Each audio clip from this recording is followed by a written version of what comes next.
trabalho que você, foco, né, a lente que você colocou, caiu sobre as mulheres. Caiu, mas foi uma coisa assim muito natural. Por acaso, né? Não foi assim um propósito. Eu acho que muito porque aqui a cultura é das mulheres. Estarem à frente, trabalharem. Por exemplo, você passa agora nas casas, a mulher está capinando, ela está limpando o terreno e o homem está lá deitado na rede, descansando. É uma questão cultural, né? O homem vai sair à noite para pescar, para caçar, e a mulher vai ficar em casa dormindo. Né? Então, eu acho que pelo fato de existir essa cultura é que o Instituto meio que trouxe frentes de trabalho em que elas se encontraram. Né? Então, a minha tia tem a oportunidade de vender os produtos dela, a Rosana com os produtos dela da mandiocultura, fazendo o tacacá, que aconteceu muito naturalmente quando eu trouxe um grupo. Eu falei assim, por que eu, que já sou conhecida, né, como chefe de cozinha, nutricionista, eu ficar fazendo tacacá? Não que o meu tacacá seja ruim, mas o dela é melhor. E ela faz com tanto amor, com tanto carinho, ela recebe com um sorriso.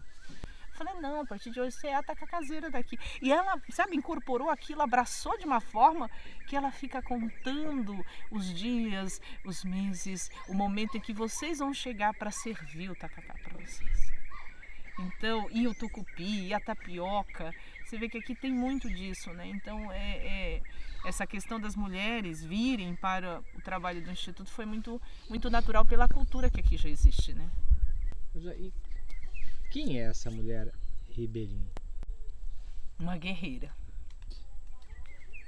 uma batalhadora, uma sonhadora. Estou falando da minha avó, Dona Laurinda. Ela que me inspirou, me inspira. Minha avó é essa mulher ribeirinha, quilombola, aqui da Mangabeira. Nasceu aqui na vila, nunca saiu daqui. Num tempo que nós tínhamos aqui 250 habitantes, líder da comunidade, respeitada, trabalhou a vida inteira na mandiocultura, produção de farinha d'água, farinha de tapioca, de beiju de massa. Criou 5 filhos, não hesitou um minuto em criar mais 2 netos como filhos. Trabalhava todos os dias e acreditava que um dia todo o trabalho, toda a cultura nossa, ela poderia ser vista lá fora. Então essa é a mulher ribeirinha, a mulher que trabalha a terra, que tira da terra o seu sustento. Minha avó nunca comprou café. Sabe o que ela nunca comprava café? Ela tinha o cafezal dela. Ela plantava o arroz, ela plantava o milho. Ela comprava alguns itens básicos que não era possível produzir, mas a maioria da produção ela tinha. Então essa é a mulher ribeirinha. E foi nela, na Dona Laurinda, que eu me inspirei, que eu cresci, que eu aprendi, que eu tive a base, né, do meu ser, é ela. Tudo que eu sou, eu devo a ela, onde quer que ela esteja. Desculpa a emoção, André, mas é que, sabe, reviver tudo isso, né? E eu falo sempre disso, mas não tem como não me emocionar. Não tem como, porque eu acho que eu sou muito coração e pouca razão. E ainda bem que eu sou assim. Porque se eu fosse muita razão, muitas das coisas que eu já realizei e estou por realizar, eu não tinha realizado ainda. Porque eu ia pensar, planejar, idealizar, mentalizar. E talvez quando eu fosse fazer já não impactaria as pessoas como tem impactado. Então assim, preciso disso, bora fazer. Como? As coisas vão acontecer. E assim acontecem.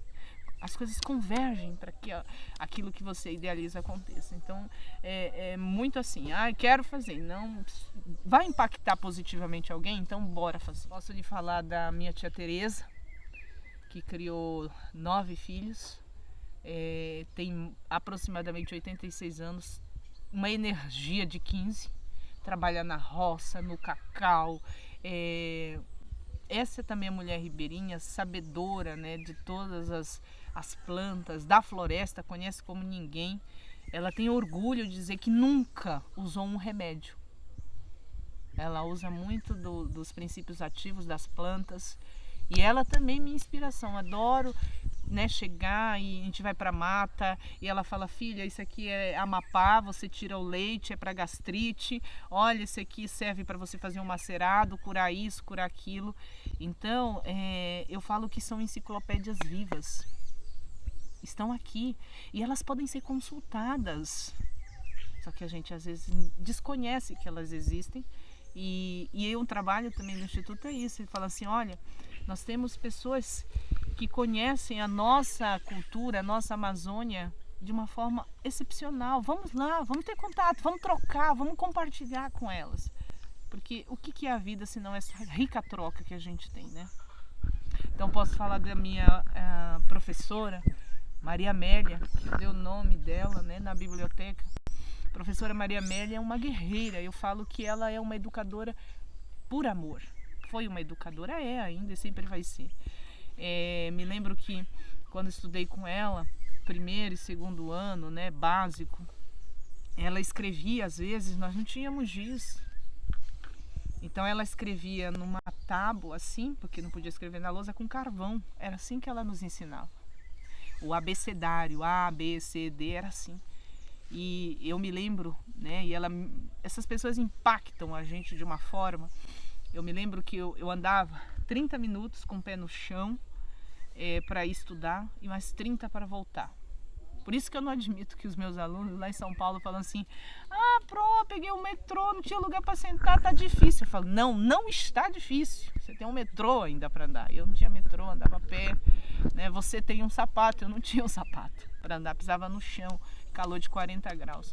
Mas o estudo é tudo.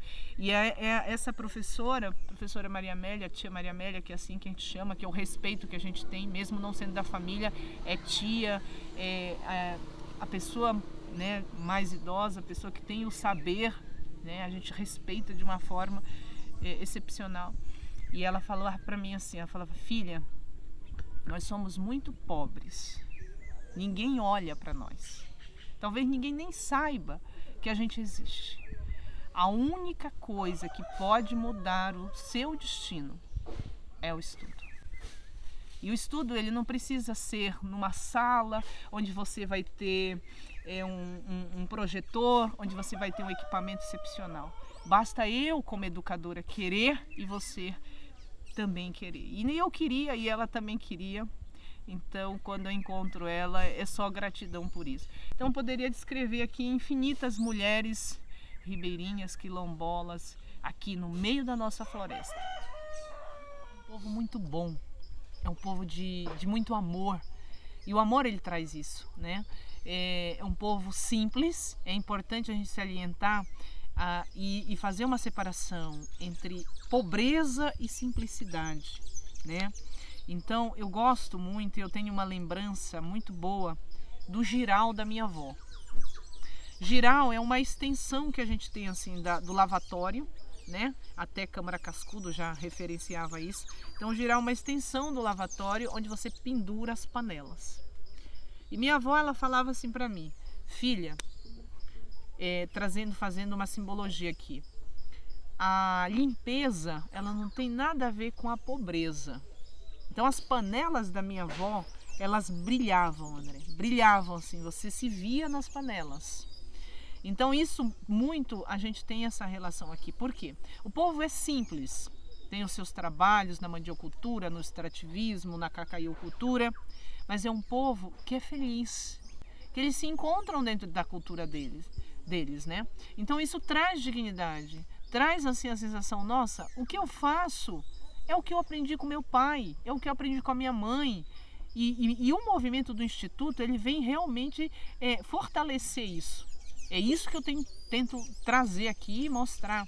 A nossa simplicidade, a forma das nossas casas, a forma como a gente trabalha, como a gente, né, sai aqui pela comunidade, isso nos dá realmente a sensação de que nós vivemos de uma forma que é o que a gente precisa. A gente não precisa mais do que nós temos aqui. Nós temos aqui algo que não é riqueza, é prosperidade. E a prosperidade é realmente a ausência da necessidade. Nós temos a ausência da necessidade. Aqui a gente está nesse paraíso. Que maravilha é você abrir a janela e ver esse rio, esse encanto, isso traz uma sensação de que eu estou no melhor lugar do mundo. E eu repito sempre, Mangabeira é um paraíso no coração da Amazônia paraense. Eu às vezes fico repetitiva com isso no Instagram, postando, mas é porque eu não canso, eu quero falar da minha vila, eu quero dizer que eu amo esse lugar e que eu tenho orgulho de ter nascido aqui e de falar desse povo lindo. Olha lá, minha vizinha, isso não tem preço, sabe? Eu estar aqui, ter contato com ela, isso para mim é minha vida hoje, né? Eu sinto que estou voltando.